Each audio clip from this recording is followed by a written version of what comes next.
여러분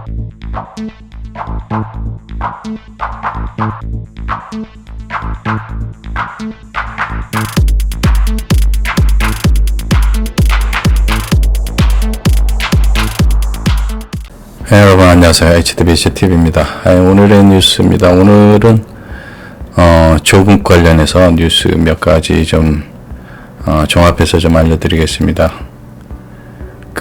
이미 다 아시는 분들도 계시겠습니다만, 지금 정경심이 검찰에 이제 불려가서 이제 조사를 받는데, 건강상 이유로 8시간 만에 이제 귀가를 했다고 하죠.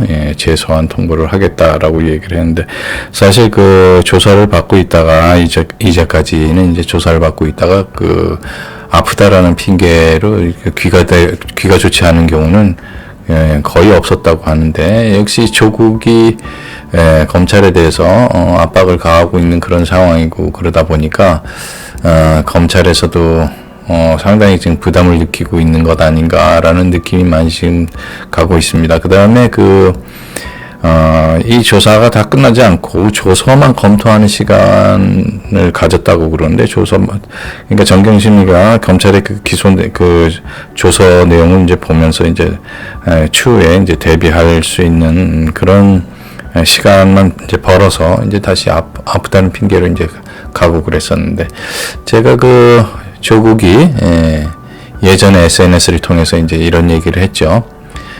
검찰은 왜 최순실을 긴급 체포하지 않고 귀가시켜 공범들과 말을 맞출 시간을 주느냐라고 이제 트위터에다 그렇게 썼습니다. 딱 그걸 보면 조국이라는 사람이 상당히 미래를 예지하는 능력이 있는 것 같습니다. 원래 신이 말이죠. 과거를 망각할 수 있는 능력을 인간에게 줬고, 또 미래를 예측할 수 없는 능력을 줬다고 그러는데, 조국은 신의 경지를 넘어선 것 같습니다. 미래를 예측하고선 저렇게, 어떻게 저렇게 예측을 하고선 글을 썼는지 참 놀라울 따름입니다. 그래서 검찰은 왜 정경심 긴급 체포하지 않고 귀가시켜서 공범들과 말 맞출 시간을 줬는지, 조국이 지금 굉장히 화가 많이 났나 봐요. 지금의 윤석열 검찰에게.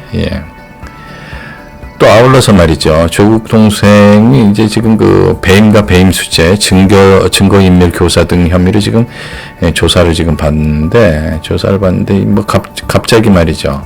하루 조사를 받고 난 다음에 이제 두 번째 출석을 하려고 그러는데, 갑자기 이제 허리 수술을 받아야 된다라는 얘기를 해가지고, 출석을 못하겠다. 이렇게 얘기를 하니까 이제 검찰 쪽에서는 그럼 강제로 구인하겠다라고 해서 이제 강제 구인을 했어요.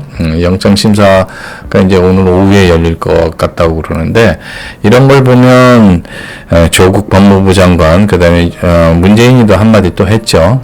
그런데도, 윤석열 검찰은 또, 조국 동생을 이제 강제 구인하는 걸 보면 갈 길을 간다라는, 의견도 있고, 또 한쪽에서는 문재인과 조국의 압력에 결국은 또 물불 끓는 것이 아니냐라는 이야기도 나오고, 지금 반반입니다.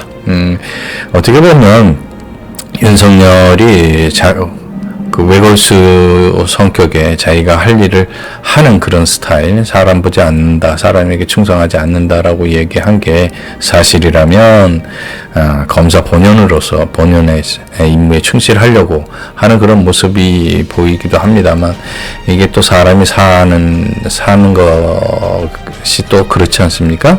거기다가 또 대통령이라는 무소불위의 권력자가 한마디 계속 하고, 또 자기의 직속 상관인 조국이라는 사람이 법무부 장관으로 있으면서 계속 자기한테 지금 압력을 가하고 있는 상황을 그렇게 쉽게 또 외면할 수 없는 게 또 한국적인 이제까지의 그런 사회 분위기, 조직의 분위기가 아닌가. 그런 상황에서 윤석열이 언제까지 자기 갈 길을 가는 수 있을지, 그 부분이 상당히 귀추가 주목이 됩니다만, 지금 현재 저를 포함해서 보수 우파들 입장에서는 윤석열이 조국을 구속을 시키는 쪽으로, 그 다음에 범죄 사실이 있으면 공평하게, 공정하게, 지금 문재인 정권이 계속 얘기하는 게 공정 아닙니까? 공평. 공정한 사회, 공평한 사회.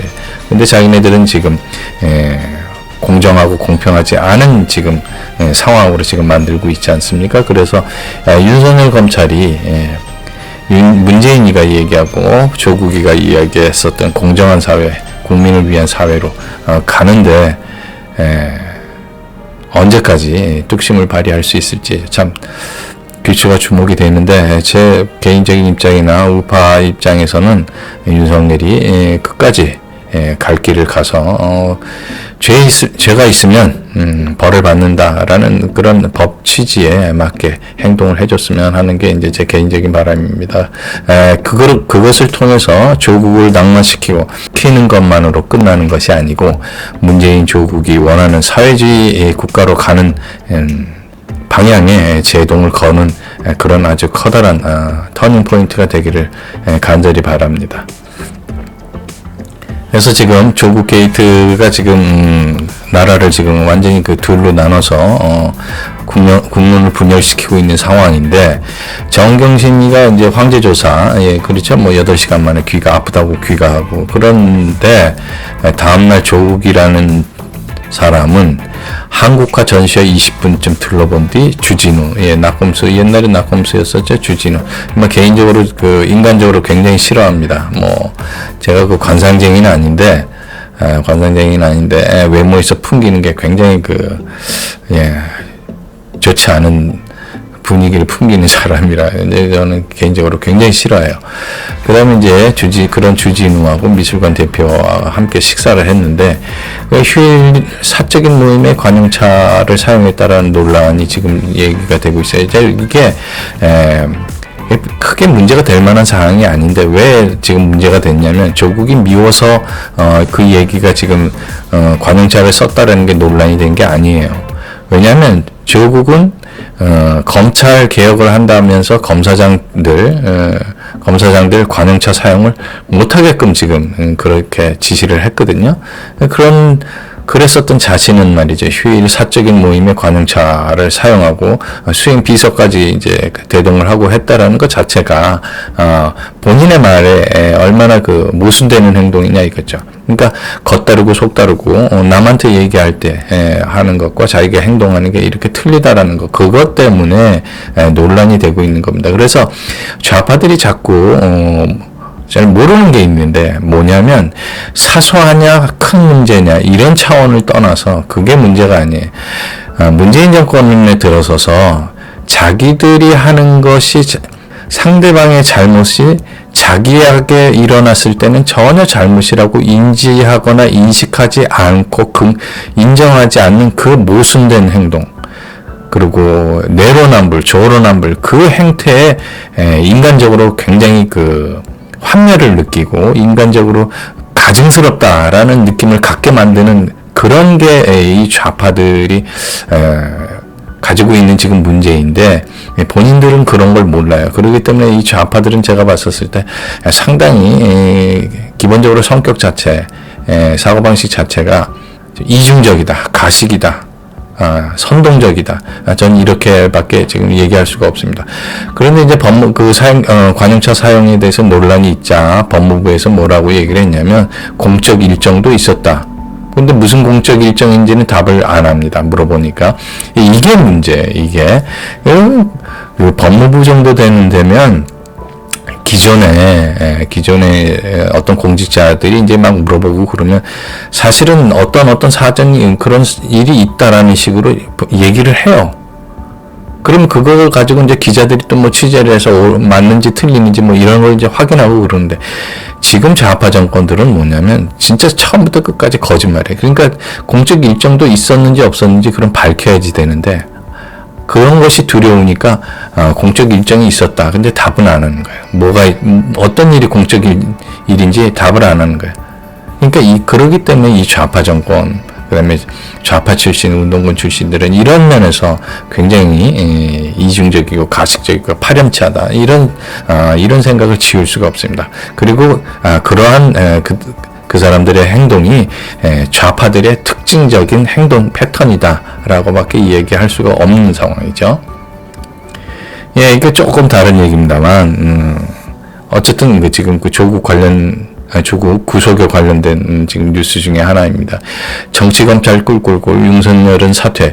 아이들을, 이게 또 어떤 특정 지역인데, 이 특정 지역에서 또 아이들을, 동료를 이제 저런 식으로, 바꿔서, 합창시키는 영상이 이제 좌파 매체에 지금 올라와 있습니다. 근데 여러분 저 영상을 딱 보면서 무슨 생각이 듭니까? 북한 아이들 있죠. 어려서부터 세뇌시키는 거. 김일성을 해서 김정일하고 그 다음에 이제 김정은까지 어려서부터 영웅이니 우상 숭배시키듯이 세뇌 교육을 시키지 않습니까? 어려서부터 세뇌 교육을 받으면 아이들이 커서 생각이 바뀌지를 않습니다. 그것과 마찬가지. 지금 그 아이들을 계속 친북 이 좌파들은 말이죠. 북한식으로 세뇌 교육을 시키고 있는 이런 짐승 같은 짓을 하고 있는 겁니다. 지금 이 사람들은 부끄러움이나 이성이나 양심은 진짜 개개나 줘버린 사람들이에요. 어떻게 아이들한테 얼마 전에는 뭐 자한당 비판하고 반일 선동하고 이런 동요를 만들어서 합창시키고 그러지 않았습니까?